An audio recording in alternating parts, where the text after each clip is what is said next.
Hello students, कैसे हो सभी? बढ़िया।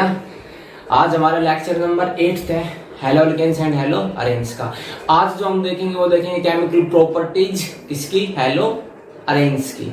ओके, तो देखो बड़ा इंपॉर्टेंट टॉपिक है, केमिकल रिएक्शंस बहुत ज्यादा इंपॉर्टेंट है, नेमिंग रिएक्शंस आएंगी सबसे ज्यादा इंपॉर्टेंट। ओके, तो देखो सबसे पहले हम पढ़ते हैं, वहां पे भी हमने पढ़ा था कौन सा, nucleophilic substitution reaction SN1 and SN2 किसमें, हेलो अल्केन्स में। अब यहीं पे हुआ है, लेकिन यहाँ पे क्या है कि जो न्यूक्लियोफिलिक सब्स्टिट्यूशन रिएक्शंस है ना, वो जो हमारे हैलोरेन्स होते हैं वो शो नहीं करते, ठीक है, या वो लेस रिएक्टिव होते हैं। कुछ एक कंडीशन से लगा के वो दिखा सकते हैं, लेकिन क्या होते हैं, लेस रिएक्टिव होते हैं, शो नहीं करेंगे। तो पहला ही क्वेश्चन है, बड़ा इंपॉर्टेंट क्वेश्चन है कि जो एराइल हैलाइड है हमारे हैलोरेन्स, तो एराइल हैलाइड लेस रिएक्टिव है मुकाबले किसके, अल्काइल हैलाइड के, टुवर्ड्स SN1 रिएक्शन। वाई, ठीक है, it means aryl halide SN reaction में नहीं शो करते, ठीक है, या लेस रिएक्टिव है। क्यों है, तो देखो 3-4 रीजन हमारे पास। सबसे पहला कौन सा, रेजोनेंस इफेक्ट, ठीक है, सारे बच्चे समझेंगे, बहुत ज्यादा इंपॉर्टेंट है। दूसरा, difference in hybridization of carbon atom.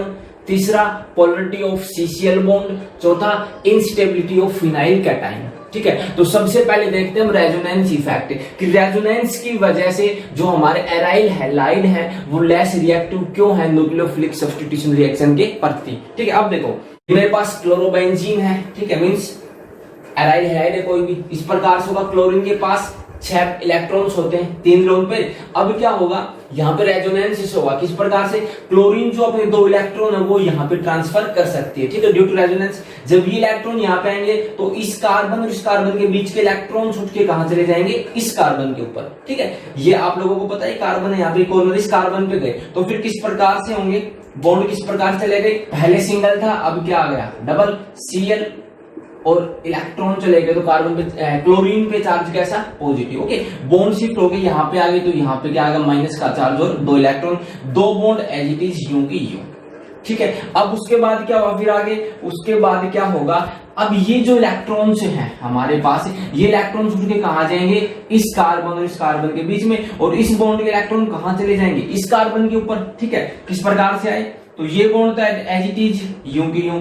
उसके बाद ये इलेक्ट्रॉन्स उठ के यहाँ पे आए तो नेगेटिव चार्ज, यहाँ पे इलेक्ट्रॉन्स, ये बॉन्ड यहाँ पे शिफ्ट हो गई, ऊपर same Cl and positive charge. Okay, अब अगले स्टेप में क्या होगा, ये इलेक्ट्रॉन्स उठ के इस कार्बन और इस कार्बन के बीच में क्या बनाएंगे, बॉन्ड बनाएंगे, और इस बॉन्ड के इलेक्ट्रॉन उठ के कहां चले जाएंगे, इस कार्बन के ऊपर। तो किस प्रकार से, यहाँ पे अब चार्ज कैसा आ जाएगा हमारे पास, नेगेटिव। ये बॉन्ड, ये इलेक्ट्रॉन यहाँ पे, यहाँ पे क्या आ गई, बॉन्ड, ये बॉन्ड एज इट इज ऊपर, एज इट इज हमारे पास, ठीक है, और यहाँ पे आए तो यहाँ पे क्या हो गया हमारे पास, नेगेटिव और 2 इलेक्ट्रॉन। ओके, अब अगले स्टेप में क्या होगा, ये इलेक्ट्रॉन्स कहां जाएंगे, इस कार्बन के बीच में, ठीक है, और वापिस से ये बॉन्ड कहां चली जाएगी, ऊपर क्लोरीन के पास, ये इलेक्ट्रॉन्स चले जाएंगे। किस प्रकार से आई, ये बॉन्ड दोनों एज इट इज, ये इलेक्ट्रॉन्स यहाँ पे आए तो बॉन्ड यहाँ पे आ गई, ठीक है, और ये डबल की, अब इलेक्ट्रॉन्स ऊपर चले गए तो वापस से क्या हो गई, सिंगल, और दोनों इलेक्ट्रॉन ऊपर चले गए तो वापस क्लोरीन के पास कितने हो गए, 6, और पॉजिटिव चार्ज खत्म। रेजोनेटिंग स्ट्रक्चर बनाने आते हैं ना सभी को, ठीक है, फिर से सीख लिए। ठीक है, अब हमारे पास से कोई बात, फिनोल आज उसकी भी बना देंगे सेम इसी प्रकार से। ठीक है, ये रेजोनेटिंग स्ट्रक्चर। अब देखो इस रेजोनेंस से जो एराइल हैलाइड हमारे पास, उसके अंदर रेजोनेंस क्रिएट हो गया, और रेजोनेंस से आप एक बात बताओ कि यदि हमने सब्स्टिट्यूशन रिएक्शन करवानी है तो ये Cl का हटना यहाँ से जरूरी ना, Cl जाएगा यहाँ से टूट के, तभी तो न्यूक्लियोफाइल आएगा अटैच होने के लिए, समझ रहे हो। अब देखो हमें रेजोनेंस से क्या पता लगा कि भैया यहाँ पे कैसा करैक्टर आ गया, डबल बॉन्ड करैक्टर आ गया ना, ड्यू टू रेजोनेंस C और Cl के बीच में जो बॉन्ड है वो कैसे आ गई, डबल बॉन्ड आ गई, मींस डबल करैक्टर। और जो अल्काइल हैलाइड होते हैं वहां पे ऐसा कुछ नहीं होता, वहां पे केवल कौन सी बॉन्ड होती है, सिंगल बॉन्ड। तो डबल बॉन्ड को तोड़ना क्या होता है, थोड़ा सा मुश्किल होता है, ठीक है, डबल बॉन्ड की बॉन्ड स्ट्रेंथ ज्यादा होती है सिंगल बॉन्ड से। इस वजह से हमारी जो एराइल हैलाइड है वो क्या है, लेस रिएक्टिव है, ठीक है, due to resonance, because there is a double bond character between C and Cl bond. समझे, है ना, आसानी। ओके, दूसरा क्या, difference in hybridization of carbon atom. ठीक है, आप लोग बताओ, मिटा दो ना, ठीक है। अब देखो आप लोग बताएंगे, देखो बाप, ये मेरे पास है एराइल हैलाइड इस प्रकार से, ठीक है। एक मैंने लिख दिया एल्काइल हैलाइड मेरे पास, कुछ भी लिख लो, ये एल्काइल हैलाइड, ठीक है। अब आप लोग बताओ ये जो कार्बन है इसकी हाइब्रिडाइजेशन क्या है? डबल बॉन्ड से अटैच है। कार्बन जब भी डबल बॉन्ड से अटैच होता है हाइब्रिडाइजेशन क्या होती है? sp2, ठीक है। ये जो कार्बन है इसकी hybridization, carbon single single bond से अटैच, जब भी सिंगल सिंगल बॉन्ड से अटैच होता है तो हाइब्रिडाइजेशन क्या होती है? sp3। अब देखो यहां पे हमने क्या कहा? डिफरेंशिएट हाइब्रिडाइजेशन, डिफरेंस है इसकी हाइब्रिडाइजेशन sp2, इसकी हाइब्रिडाइजेशन sp3। इस वजह से क्या होगा, जो sp2 हाइब्रिडाइजेशन जो होती है, तो sp2 हाइब्रिडाइजेशन के जो ऑर्बिटल्स होते हैं वो क्या होते हैं? वो स्मॉलर इन साइज होते हैं, ठीक है। किसके मुकाबले? sp3 हाइब्रिडाइज ऑर्बिटल के मुकाबले। तो इनका साइज छोटा होने के कारण, sp2 हाइब्रिडाइजेशन के ऑर्बिटल्स का साइज छोटा होने के कारण बॉन्ड लेंथ भी क्या होगी? छोटी। और यदि छोटी बॉन्ड लेंथ है तो वो बॉन्ड उतनी क्या होती है? स्ट्रॉन्ग, ठीक है ना। बॉन्ड लेंथ जितनी ज्यादा बड़ी, जितनी ज्यादा लेंथ उतनी क्या होती है? वीक होती है। और बॉन्ड जितनी छोटी होती है उतनी क्या होती है? स्ट्रॉन्ग होती है। तो इसके जो ऑर्बिटल्स का साइज होता है वो स्मॉलर होता है, किसके मुकाबले? sp3 के मुकाबले। ओके, दूसरा पॉइंट यहीं पे कि पोलरिटी ऑफ सीसीएल बॉन्ड। अब देखो ये sp2 है, ठीक है। sp2 इट मींस इसकी जो इलेक्ट्रोनेगेटिविटी है वो क्या है? ज्यादा है। sp2 कार्बन की इलेक्ट्रोनेगेटिविटी ज्यादा होती है किसके मुकाबले? sp3 के। ये पहले भी देख चुके, पता भी आप लोगों को, sp की सबसे ज्यादा, sp2 की उससे कम और sp3 की सबसे कम। क्यों? क्योंकि जितना ज्यादा s% करैक्टर उतनी ज्यादा इलेक्ट्रोनेगेटिविटी, पहले बता चुके। अब देखो यदि यहाँ पे इलेक्ट्रोनेगेटिविटी ज्यादा है, ठीक है, और यहाँ पे इलेक्ट्रोनेगेटिविटी कम, तो देखो अब बताओ यदि यहाँ पे इलेक्ट्रोनेगेटिविटी ज्यादा तो यहाँ पे इलेक्ट्रोनेगेटिविटी डिफरेंस क्या होगा? कम। और इलेक्ट्रोनेगेटिविटी डिफरेंस जो हमारा यहाँ पे क्या है? कम है। और यहाँ पे इलेक्ट्रोनेगेटिविटी डिफरेंस क्या आएगा? इस बॉन्ड का इलेक्ट्रोनेगेटिविटी डिफरेंस हमारा क्या आएगा? ज्यादा आएगा। तो इस बॉन्ड की इलेक्ट्रोनेगेटिविटी डिफरेंस ज्यादा है, इस बॉन्ड इलेक्ट्रोनेगेटिविटी डिफरेंस कम है। इट मींस ये जो हमारे पास कार्बन है ये इलेक्ट्रॉन्स को आसानी से क्लोरीन को लेके बाहर नहीं जाने देगा, क्योंकि ये भी तो खींच के रखेगा। भाई अभी कहां जा रहे हो ना, ये खींच के रखेगा, आसानी से क्लोरीन को बाहर नहीं जाने देगा। और आसानी से बाहर नहीं जाने देगा तो फिर जब क्लोरीन ही नहीं जाएगा तो फिर रिएक्शन किस प्रकार से होगी, ठीक है। और यहाँ पे क्या है? इलेक्ट्रोनेगेटिविटी कम इस कार्बन की, है ना, तो क्लोरीन यहाँ से इलेक्ट्रॉन्स को लेके चला जाएगा। समझ गए? उसके बाद इंस्टेबिलिटी ऑफ फिनाइल कैटाइन, ये किस प्रकार से? तो यदि हम यूं सोचें कि भैया ये मेरे पास एराइड हैलाइड है और आपने कहा कि चलो माना यहां से क्लोरीन बाहर चला गया, ठीक है। जब मेरे पास एल्काइल हैलाइड के अंदर बाहर जाता था क्लोरीन, इस प्रकार से लगा लो CH3 CH2 Cl, जब यहां से क्लोरीन बाहर जाएगा तो कार्बन पे कैसा चार्ज आएगा? पॉजिटिव। किसकी फॉर्मेशन हुई? कार्बोकैटाइन की। यदि यहां से फॉर एग्जांपल Cl बाहर चला गया तो फिर इस फिनाइल, इस बेंजीन की रिंग पे कैसा चार्ज आ जाएगा? पॉजिटिव। अब ये जो पॉजिटिव चार्ज है ना ये यहीं पे एज इट इज रहेगा। ये क्या है? ये रेजोनेंस के द्वारा स्टेबलाइज नहीं होगा, ये स्टेबल नहीं है। तो ये जो मेरे पास फिनाइल कैटाइन आया ना, फिनाइल कैटाइन आया, वो क्या है मेरे पास है? वो स्टेबल नहीं है, ठीक है, नॉट स्टेबल है, लेस स्टेबल। ये स्टेबल नहीं, इस वजह से यदि इसको छोड़ने के बाद ये स्टेबल नहीं होता है तो क्या ये छोड़ना पसंद करेगा? नहीं करेगा। हमारे पास कोई चीज है उसको छोड़ने के बाद हम अनस्टेबल होते हैं तो उसको हम छोड़ेंगे नहीं। तो ये फिनाइल कैटाइन क्या है? Instability of phenyl cation. ये रेजोनेंस के द्वारा स्टेबल नहीं होता, लेकिन यहाँ पे क्या होता है? ये प्लस आई इफेक्ट, क्या अनस्टेबल होते हैं कार्बोकैटाइन, CH3 ग्रुप लगा हुआ है, इलेक्ट्रॉन्स देंगे और 3 डिग्री कार्बोकैटाइन से ये ज्यादा स्टेबल है। समझ गए? तो ये हमारे पास रीजन है। दूसरा एक और हम यूं भी कह सकते हैं कि जो एराइल हैलाइड होते हैं ना, जो हमारे एराइल हैलाइड है, इनके अंदर डबल बॉन्ड कैरेक्टर प्रेजेंट होता है। डबल बॉन्ड कैरेक्टर के कारण, या यहाँ पे भी डबल बॉन्ड होती है, इसमें इस कार्बन के पास डबल बॉन्ड है, इट मीन से इसमें इलेक्ट्रॉन ज्यादा है, ठीक है। ये इलेक्ट्रॉन रिच स्पीशीज है। और जब न्यूक्लियोफाइल आ रहा है अटैक करने के लिए तो न्यूक्लियोफाइल भी कैसा स्पीशीज है? उसके पास भी इलेक्ट्रॉन से है ना। तो इलेक्ट्रॉन उसके पास इलेक्ट्रॉन रिच स्पीशीज है तो आपस में क्या क्रिएट करते हैं? रिपल्सन करते हैं। लेकिन यहाँ पे ऐसा नहीं होता। समझ कितना बड़ा इंपॉर्टेंट क्वेश्चन है, सारे बच्चे बढ़िया तरीके से कर लेंगे। ओके, नोट लगा के लिखेंगे सभी बच्चे, ठीक है। कितने का नोट लगाएंगे? 2000 का लगा लो, ठीक है। तो देखो, but in drastic conditions that is high temperature and low pressure they undergo acid reaction, ठीक है। हम एसिड रिएक्शन करवा सकते हैं कब? ड्रास्टिक कंडीशंस में। मींस यदि हम टेम्परेचर हाई रखें और प्रेशर लो रखें तो जो हमारे एल्काइल तो जो हमारे एराइल हैलाइड हैं वो ऐसे रिएक्शन दे सकते हैं। ठीक है, किस प्रकार से? यदि हम क्लोरोबेंजीन को ट्रीट करवाएं सोडियम हाइड्रोक्साइड के सॉल्यूशन के साथ at 623 kelvin 300 atmosphere pressure, it give phenol. ठीक है, किस प्रकार से? बड़ी इंपॉर्टेंट रिएक्शन है। और नाम क्या रिएक्शन का सारे बच्चे याद कर लें, क्या? Douse process. कौन सी? Douse process. नाम तो सुना ही होगा, हमने क्रिस गेल को डव से धोया, फिर डव को दूसरी डव से धोना पड़ा है। तो देखो हम इसके अंदर क्या लिया, हमने क्लोरोबेंजीन लिया, सोडियम हाइड्रोक्साइड के साथ ट्रीट करवाएंगे 623 केल्विन टेम्परेचर, 300 एटमॉस्फेयर प्रेशर। क्या होगा, यहां से बेंजीन के ऊपर जाके लग जाएगा, देखो बाहर जाएगा पहले यहां से, ये Na ट्वाइस लेंगे हम यहाँ, ठीक है, ट्वाइस ऑफ सोडियम हाइड्रोक्साइड, तो एक Na, ठीक है, और एक Cl, बाहर क्या गया, NaCl। ठीक है, ये OH, देखो इसको खोल के लिख लो, ट्वाइस ऑफ NaOH का मतलब क्या है, इस प्रकार से NaOH, ठीक है। तो देखो आप कट कर दो, जो बाहर गया NaCl बाहर, तो देखो एक Na बाहर गया, ठीक है, ये Cl गया। उसके बाद मेरे पास क्या बचा, एक यहां से वाटर बाहर जाएगा, ठीक है, ये OH और एक ये H, ठीक है, इट मींस ये OH गया, ये H गया, OH से क्या हुआ, वाटर बाहर। अब क्या बचा, केवल यहाँ पे ONO बचा, ठीक है, Cl हम बाहर भेज चुके इस एक Na के साथ, तो ये जो ONA बचा ये जाके बस क्या होगा, यहाँ पे लग जाएगा। ठीक है, किसकी फॉर्मेशन हो गई मेरे पास फॉर्मेशन हो गई सोडियम फिनोक्साइड की, सोडियम फिनोक्साइड की फॉर्मेशन हो गई। ओके, कर लेंगे इस प्रकार से। ठीक है, अब उसके बाद जब मैं इसको डाइल्यूट HCl के साथ रिएक्शन करवाऊंगा या डाइल्यूट H2SO4 के साथ रिएक्शन करवाऊंगा तो क्या होगा, तो देखेंगे आप लोग, ये मेरे पास बेंजीन, ठीक है, तो देखो ये यहां से Na, ये Cl बाहर क्या गया, NaCl, और क्या बचा H जाके ऊपर लग गया, तो बेंजीन के ऊपर OH, किसकी फॉर्मेशन हो गई, फिनोल की फॉर्मेशन हो गई, किसकी हो गई, फिनोल की। बस तो हमने हो गए ना nucleophilic substitution reaction, OH nucleophile की तरह बिहेव करता है, तो OH जाके लग गया और Cl यहां से हट गया। कौन सी प्रोसेस होगी, डाउज प्रोसेस। इंपॉर्टेंट है, याद कर लेंगे सारे। ओके, एक नोट लगा के और लिखेंगे क्या, कि यदि हमारी बेंजीन के रिंग के ऊपर कोई इलेक्ट्रॉन विड्रॉइंग ग्रुप है, ठीक है, presence of electron withdrawing substituents on benzene ring increase its reactivity towards session reaction.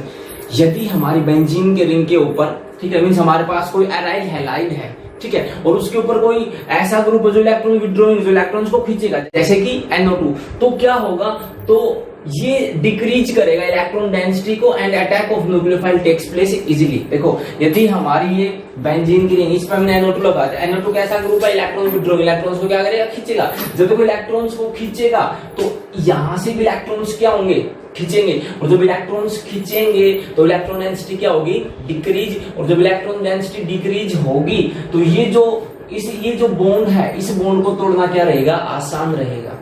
ठीक है, इलेक्ट्रॉन डेंसिटी यदि डिक्रीज होती है तो बॉन्ड को तोड़ना यहां से आसान, और बॉन्ड को तोड़ना आसान, इट मींस इलेक्ट्रॉन्स यहां से कम हो गए, और जब इलेक्ट्रॉन्स की कमी है तो फिर न्यूक्लियोफाइल आसानी से आके क्या कर लेगा, अटैक कर लेगा। ठीक है, सिंपल सी बात है कि यदि कोई भी रेडियोलॉजी ग्रुप है तो इलेक्ट्रॉन डेंसिटी को कम करेगा, क्योंकि खींच लेगा ना, वो खींच लेगा, तो फिर मींस कमी आ गई, तो ये बॉन्ड आसानी से टूट जाएगी, बॉन्ड आसानी से टूट जाएगी तो न्यूक्लियोफाइल भी फिर आसानी से आगे अटैक कर लेगा। ठीक है, जैसे मेरे पास 1-chloro-4-nitroबेंजीन है, केवल सोडियम हाइड्रोक्साइड के साथ रिएक्शन कराऊंगा 423 केल्विन पे, किसकी फॉर्मेशन हो जाएगी, 4-नाइट्रोफिनोल, इट मींस OH ने आगे क्या कर लिया, डायरेक्टली अटैक।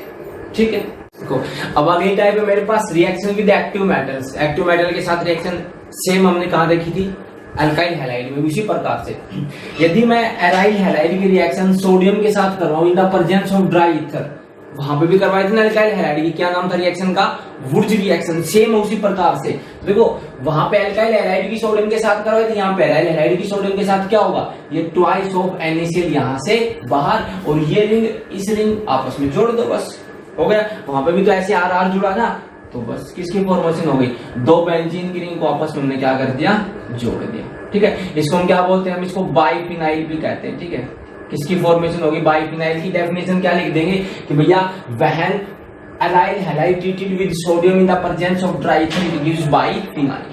कौन सी रिएक्शन, फिटिक। अब देखो नाम क्या इसका, फिटिक, ठीक है ना। और अल्काइल हैलाइड के केस में नाम क्या किसी प्रकार से की थी, तो वुर्ज रिएक्शन। अगली है वुर्ज फिटिक रिएक्शन। तो देखो वुर्ज रिएक्शन तो अल्काइल हैलाइड के साथ करवाई तब, फिटिक रिएक्शन जब एराइल हैलाइड के साथ करवाई तब। अब क्या है वुर्ज फिटिक, मींस दोनों का कॉम्बिनेशन। तो दोनों का कॉम्बिनेशन मतलब एक तो क्या लेंगे एराइल हैलाइड, एक क्या लेंगे अल्काइल हैलाइड। ठीक है ना, समझे। और किसके साथ करवा दे, सोडियम के साथ in the presence of dry ether. When we treated aryl halide and alkyl halide with sodium in the presence of dry ether it give toluene, ठीक है ना, कि भैया बेंजीन के ऊपर से इससे लग जाएगा। देखो ये Na ये Cl, ठीक है, और यहां से ये Cl, ये सारे बाहर क्या, ट्वाइस ऑफ NaCl बाहर, बेंजीन के साथ CH3 को जोड़ दो बस। तो ये बेंजीन बचा और इस तरफ से कौन बचा था, CH3, इसके ऊपर जाके लग गया। बाहर कौन गया, ट्वाइस ऑफ NaCl। यहाँ पे भी बाहर कौन जाएगा, ट्वाइस ऑफ NaCl, Cl और ये दो Na, ठीक है। इसकी फॉर्मेशन हो गई हमारे पास टोलुइन की। ओके, देखो अगली रिएक्शन हमारे पास उल्मान रिएक्शन। इसके अंदर क्या है, जब हम आइडोअरीन को या आइडोबेंजीन को, ठीक है, हीट करेंगे किसके साथ, कॉपर पाउडर के साथ इन ए सील्ड ट्यूब, तो हमें क्या मिलेगा, हमें मिलेगा बाइफिनाइल या डाइफिनाइल, ठीक है। वापस हमें क्या मिल गया, हमारा डाइफिनाइल, ठीक है। और ट्वाइस ऑफ CuI बाहर, सेम उसी प्रकार से CuI बाहर, बेंजीन की रिंग दोनों आपस में जुड़ गए, डाइफिनाइल या बाइफिनाइल। ओके, अगली रिएक्शन विद Mg तो बताओ वहां पे हमने जब Mg के साथ रिएक्शन करवाई थी किसकी फॉर्मेशन हुई थी, ग्रिग्नार्डे रिएजेंट। सेम यहाँ पे, ठीक है। अब बस फर्क क्या है, यहाँ पे एराइल है, ठीक है, तो C6H5X it means aryl halide तो बेंजीन के ऊपर X, ठीक है। इस प्रकार से भी तो लिख सकते हैं, C6H5 का मतलब क्या, बेंजीन वाली रिंग और उसका एक H हटा के हमने क्या लगा रखा है, एक हैलोजन लगा रखा है, सेम बात है, ठीक है। Mg के साथ करो तो क्या हुआ, C6H5MgX, ठीक है। क्या है हमारे पास, ये किसकी फॉर्मेशन हो गई है, ग्रिग्नार्डे रिएजेंट। ओके, कर लेंगे सारे बच्चे। अगली टाइप है हमारे पास रिडक्शन रिएक्शन, ठीक है। नंबर तीसरी, पहली कौन सी पढ़ी थी, न्यूक्लियोफिलिक सब्स्टिट्यूशन। दूसरी कौन सी पढ़ी हमने, रिएक्शन विद एक्टिव मेटल्स। तीसरी reduction means addition of hydrogen. यदि हम एराइल हैलाइड का रिडक्शन करवाते हैं, मींस हाइड्रोजन के साथ रिएक्शन करवाते हैं इन द प्रेजेंस ऑफ NaOH और निकल एल्यूमिनियम एलॉय डाला हमने कैटलिस्ट के रूप में, तो हमें क्या मिलेगा, तो रिडक्शन का मतलब एडिशन ऑफ हाइड्रोजन। तो देखो एक H जाके यहाँ लग जाएगा और एक H के साथ Cl बाहर, ठीक है। तो दो H है ना, एक H और Cl, HCl बाहर, और जो एक H बचा वो जो Cl गया तो यहाँ पे खाली जगह हुई वो यहाँ पे जाके लग गया। तो किसकी फॉर्मेशन हो गई हमारे पास, बेंजीन की फॉर्मेशन हो गई और HCl बाहर और H जाके यहाँ पे लग गया। पता ना 6 H होते हैं एक करके, ठीक है। ये क्या हो गया हमारे पास, रिडक्शन। नंबर 4 केमिकल प्रॉपर्टी हमारे पास इलेक्ट्रोफिलिक सब्स्टिट्यूशन रिएक्शन, मींस की कोई इलेक्ट्रोफाइल आए और वो जाके क्या हो जाए, सब्स्टिट्यूट हो जाए, किसी पोजीशन में जाके लग जाए, ठीक है। तो देखो जो हमारे एराइल हैलाइड्स होते हैं, ठीक है, एक तो यदि हम बात करें सिंपल बेंजीन की रिंग के ऊपर यदि हम किसी इलेक्ट्रोफाइल को सब्स्टिट्यूट करवाएं और एक एराइल हैलाइड के ऊपर किसी इलेक्ट्रोफाइल को सब्स्टिट्यूट करवाएं, तो जो एराइल हैलाइड्स होते हैं वो थोड़े से लेस रिएक्टिव होते हैं मुकाबले बेंजीन के, ठीक है, इलेक्ट्रोफाइल को लगाने के लिए। क्यों, क्योंकि देखो एराइल हैलाइड के अंदर क्या प्रेजेंट है, हैलोजन्स प्रेजेंट है, ठीक है। इस प्रकार से होगा कि बेंजीन पे Cl कुछ भी। अब जो हमारा हैलोजन होता है, ठीक है, जो हमारा X होता है वो किस प्रकार का ग्रुप होता है, इलेक्ट्रॉन विड्रॉइंग, ठीक है। -I इफेक्ट शो करता है, इलेक्ट्रॉन्स को क्या करेगा, खींचेगा। और देखो इलेक्ट्रॉन्स को खींचेगा तो बेंजीन की रिंग के ऊपर इलेक्ट्रॉन डेंसिटी को क्या करेगा, कम करेगा। और कम करेगा तो देखो जो इलेक्ट्रोफाइल आ रहा है लगने के लिए, इलेक्ट्रोफाइल पे कैसा चार्ज होता है, पॉजिटिव। इलेक्ट्रोफाइल वो होते हैं या तो जिनके पास वैकेंट ऑर्बिटल्स हो, ठीक है, या जिनके ऊपर पॉजिटिव चार्ज हो, वो हमारे पास इलेक्ट्रोफाइल, तो उनके पास पहले से इलेक्ट्रॉन्स की कमी होती है। और अब यहाँ पे हैलोजन ने लग के इलेक्ट्रॉन्स को खींच लिया -I इफेक्ट से, इंडक्टिव इफेक्ट से करते हैं ना, -I इलेक्ट्रॉन्स को खींचेंगे, इलेक्ट्रॉन विड्रॉइंग ग्रुप है, तो बेंजीन की रिंग पे डेंसिटी क्या होगी, इलेक्ट्रॉन्स की कम होगी। तो इलेक्ट्रॉन डेंसिटी कम, तो अब इलेक्ट्रोफाइल आसानी से अटैक नहीं करेगा, ठीक है। तो due to the presence of electron withdrawing group, जो हमारे एराइल हैलाइड होते हैं वो इलेक्ट्रोफिलिक सब्स्टिट्यूशन रिएक्शन भी क्या करते हैं, लेस शो करते हैं, ठीक है। तो because due two electron withdrawing effect of halogen atom, जो हमारे एराइल हैलाइड होते हैं वो बेंजीन के मुकाबले इलेक्ट्रोफिलिक सब्स्टिट्यूशन रिएक्शन को थोड़ा लेस शो करते हैं, ओके। तो हम देखते हैं हमारी इलेक्ट्रोफिलिक सब्स्टिट्यूशन रिएक्शन। सबसे पहले हैलोजनेशन, देखो ये हम ना लगभग हमारी 4 यूनिट के अंदर पढ़ेंगे, ठीक है, बिल्कुल आसान है, इंपोर्टेंट है, ठीक है। सबसे पहले हैलोजनेशन, तो क्या कुछ भी नहीं, substitution of halogen atom at any compound is called halogenation. भैया हैलोजन का सब्स्टिट्यूट करना it is called halogenation. Nitration, nitro group NO2, ठीक है, नाइट्रो ग्रुप को लगाना, नाइट्रो ग्रुप का सब्स्टिट्यूशन करना इट इज कॉल्ड नाइट्रेशन। एक पढ़ेंगे अभी आगे सल्फोनेशन, ठीक है, सल्फोनिक ग्रुप का जोड़ना सब्स्टिट्यूट करना, इट इज कॉल्ड सल्फोनेशन। बस आसान से देखो, हैलोजनेशन में क्या होगा, हमारे पास हैलाइड है, ठीक है, क्लोरोबेंजीन या Cl2 के साथ रिएक्शन कराऊंगा, ठीक है, क्या लिए मैंने कैटलिस्ट लिया, हाइड्रोजन कैरियर FeCl3 AlCl3, ठीक है, क्लोरीन एक बार तो यहाँ लगेगा, एक बार यहाँ लगेगा, ये पोजीशन कौन सी, और तो ये कौन सी, पैरा, दो प्रोडक्ट आएंगे और तो पैरा। लेकिन आप लोगों को पता है ये प्रोडक्ट कौन सा, पैरा। आप लोगों को पता है कि मेजर प्रोडक्ट कौन सा होगा हमारा, पैरा। क्यों? Because due to steric hindrance. Ortho के अंदर यहाँ पे क्लोरीन के बीच में क्या होगा, स्टेरिक हिंड्रेंस होगा, इस वजह से मेजर प्रोडक्ट कौन सा हमारा, पैरा प्रोडक्ट। ओके, इसी प्रकार से नाइट्रेशन करवाएंगे, नाइट्रेशन मतलब सब्स्टिट्यूशन ऑफ NO2 ग्रुप, ठीक है। जब हम क्लोरोबेंजीन की रिएक्शन HNO3 के साथ करवाएंगे इन the presence of concentrated H2SO4, तो क्या होगा, यहां से NO2, ठीक है, देखो HNO3 का मतलब क्या, HNO3 है, ठीक है, देखो HNO3 इस प्रकार से एक बार ऐसे खोल के लिख लिया समझने के लिए। तो देखो ये H यहां से, ठीक है, और ये O, ठीक है, और एक H, जब देखो जब NO2 यहां जाके लगा तो यहाँ पे H था ना पहले से, वो ऐसे भी तो हटा होगा, ठीक है, यहां से H, ठीक है, ये H, ये O और यहाँ का H बाहर क्या गया, HO, H2O ना, और बचा के यहाँ पे NOO, इट मींस NO2। तो NO2 एक बार यहाँ लग गया, एक बार यहाँ लग गया, बाहर क्या चला गया, H2O, ठीक है, H2O आप लोग दिखा सकते हो, बाहर क्या गया, H2O गया और लग क्या गया, NO2। ये माइनर प्रोडक्ट और ये पैरा वाला हमारा कैसा प्रोडक्ट है, मेजर प्रोडक्ट है। क्यों? क्योंकि due to steric hindrance minor product है, ठीक है, ये थोड़ा सा क्या है, लेस स्टेबल है, और NO2 जाके लग गया, हो गया। तो देखो sulphonation, substitution of sulphonic group means SO3H। जब हम क्लोरोबेंजीन की रिएक्शन कंसंट्रेटेड H2SO4 के साथ करवाएंगे तो क्या होगा, तो देखो H2SO4 इस प्रकार से लिख लो एक बार, H मींस H और SO4 है, ठीक है, ये लो 4 बार, ठीक है, चलो समझाने के लिए। अब देखो तो क्या होगा, यहाँ पे भी एक H प्रेजेंट है, जब यदि ये ग्रुप जाके लगेगा तो यहाँ से H हटेगा तभी तो जाके लगेगा, कार्बन की वैलेंसी तो 4 ही होनी चाहिए, ठीक है, सब जगह एक H है। तो अब क्या हुआ कि देखो ये एक H, एक ये H, ठीक है, और एक O, बाहर क्या गया, H2O, मींस एक O कैंसिल, एक ये H और एक H यहां से बाहर क्या चला गया, H2O चला गया, बचा क्या, जोड़ के लिख दो, देखो एक S एक H, 3 O, इट मींस क्या बचा, HSO3, क्या बचा, HSO3 या SO3H, ठीक है, बॉन्ड सल्फर से बनेगी, तो क्या बचा, SO3H ही बचा, ठीक है। तो एक बार आप लोग इस प्रकार से था, एक बार SO3H को यहाँ जोड़ दो और एक बार SO3H को यहाँ पे जोड़ दो, ठीक है। तो ये प्रोडक्ट कौन सा, पैरा प्रोडक्ट हमारा मेजर और ऑर्थो प्रोडक्ट हमारा माइनर, ठीक है। तो substitution of sulphonic group means SO3H, it is called sulphonation, simple है। आगे हमारे पास फिडल-क्राफ्ट रिएक्शंस बड़ी ही इंपॉर्टेंट है, ठीक है, बिल्कुल बढ़िया तरीके से समझ लेंगे, कर लेंगे। देखो फिडल-क्राफ्ट में दो प्रकार के, एक हमारे पास फिडल-क्राफ्ट अल्काइलेशन और एक है मेरे पास फिडल-क्राफ्ट असाइलेशन। तो देखो अल्काइलेशन मींस जब सब्स्टिट्यूशन हो अल्काइल ग्रुप का, असाइलेशन मींस जब सब्स्टिट्यूशन हो एसाइल ग्रुप का, बस। तो अल्काइल ग्रुप तो हमें पता ही है, कोई भी RCH3 CH2 कुछ भी हो, तो जब हमने क्लोरोबेंजीन की रिएक्शन RX के साथ करो, अल्काइल हैलाइड के साथ करो, देखो X क्या होगा, और यहां से एक X, वो तो HX की फॉर्म में बाहर, और जो R बचा वो एक बार तो यहां लग जाएगा और एक बार यहां। ये प्रोडक्ट पैरा मेरे पास कैसा प्रोडक्ट होगा, मेजर, और ऑर्थो प्रोडक्ट मेरे पास कैसा होगा, माइनर, और HX बाहर, ठीक है ना, सिंपल सा है। तो यदि कोई अल्काइल ग्रुप जाके जुड़ता है तो अल्काइलेशन, और acyl group means COR, acyl group COR।